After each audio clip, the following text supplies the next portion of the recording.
but it must be purely motivated to improve the interests of government and country.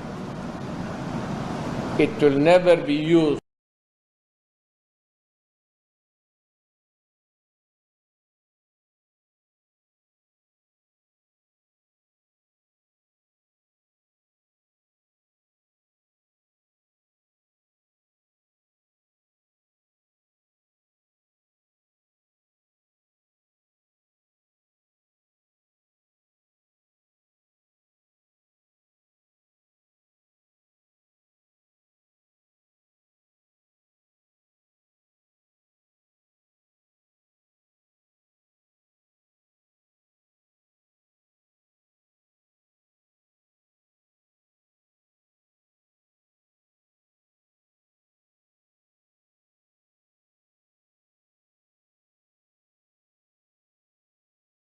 when you are the incumbent, dapat nga sa lahat local officials.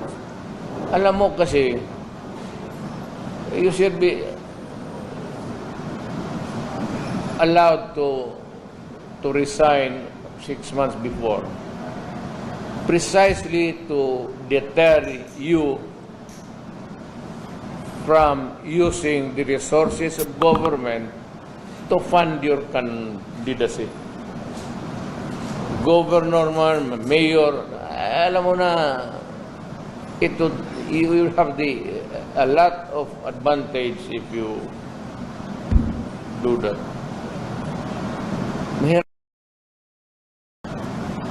Fair is fair.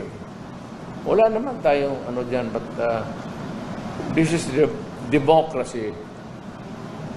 Rotation dapat. Now is the time for Bicolano to be president. Maybe tomorrow from the southwestern part of Mindanao, which would be Zamboanga towards Pulo. I would even relish an Ifugao president. Torno-torno tayo, wag natin suluhin. Hindi maganda Kung magsabit, one term, only, period. 2 terms, tapos barred forever, pero sundin natin.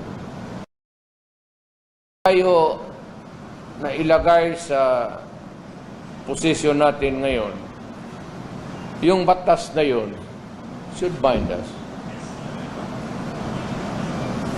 Isa lang, dapat isa lang. Mr. President. Yes, sir. Dennis. Kung ikaw lang ang karoon sa posisyon nila, kung sa'yo ang ngayong dapat i-amenda sa 1987 Constitution. And secondly, ano sa may tabunan po na itong prayer rally sa Luzon? The second question is clear to me. The second question is, kano sa na po may tabunan na tayo humuon ng prayer rally sa Luzon? Wala, I do not think that yung first question is irrelevant naman yun. Kasi mo wala naman akong nakita sa horizon na any attempt to circumvent, go around or anything na hindi maganda. I just want to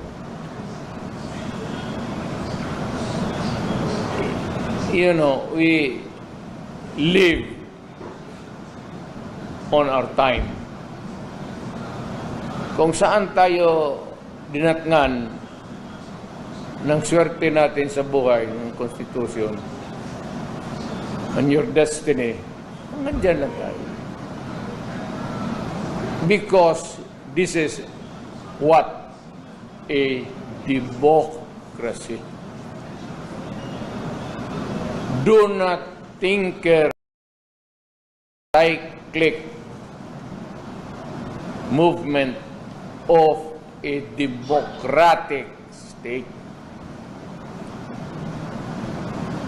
Do not introduce something which is foreign or not aligned with the original intentions of those who made the charter. Sundin lang natin yung the intention. Kung ginawa 6 years, 6 years. Now, kung nandiyan ka sa 6 years, diyan ka lang. You want to make changes, make it another successively, wala fine. But you should not benefit from it. That is really what democracy is all about.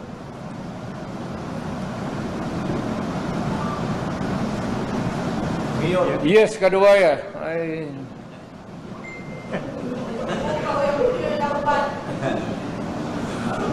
Sir, what made you change your mind? Previously you said no for DI, no for ignoring the constitution. What happened? Change my mind. Change the position. I never changed my position because there is only one position. Hindi naman ito kama. Ang ano doon is really, there is only a term limit of, I said, you should bind yourself to where you are or where you are placed. At or is. I don't know which is the proper one. So you don't want a president when he said his term of office. So same with the senators. Again, You don't want a president, a president, or any president. it's obvious. That's why the Constitution says one term only. So you do not have the privilege of being elected again.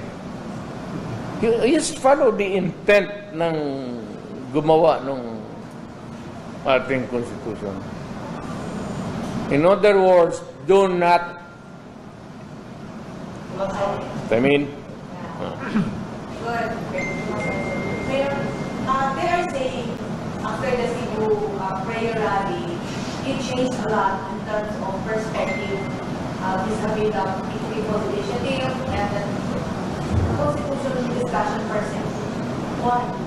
no, I've always been a stickler to, you can, if there's a record of history of my public life stint in government,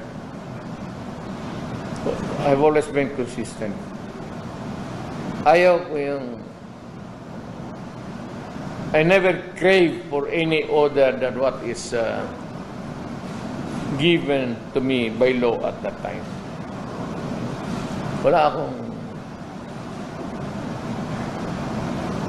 If you were to suggest what provision, what economic provision in the 1987 Constitution should be amended, what would that be?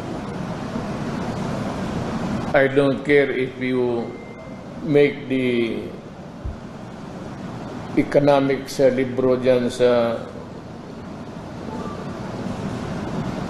huwag mo lang pakialaman yung Constitution. Saksak mo na lahat ang economic provisions ng libro ng encyclopedia kung gusto mo. Let us not, beat around the bush or find excuses to just. Huwag na lang tayo magbulahan dito kasi matanda na tayo. We've been long in dito sa gobyernong ito, tumanda tayo. Nakilala kita, naka-short pants ka pa lang. Nagkaalaman na tayo dito kung sa badya, labad-labad ka man sa asking questions. Sir, because you're saying that you're fine except the term of office. So if you are fine, which one should be amended? And which part of the economic? Wala na, kasi dapat doon, kung na-elected ka doon lang. But if you can do it na i-amend mo, but the problem is, if you amend the Constitution and you are the incumbent president, you have all the resources to get what you want. Kaya mong bilihin pati yung barangay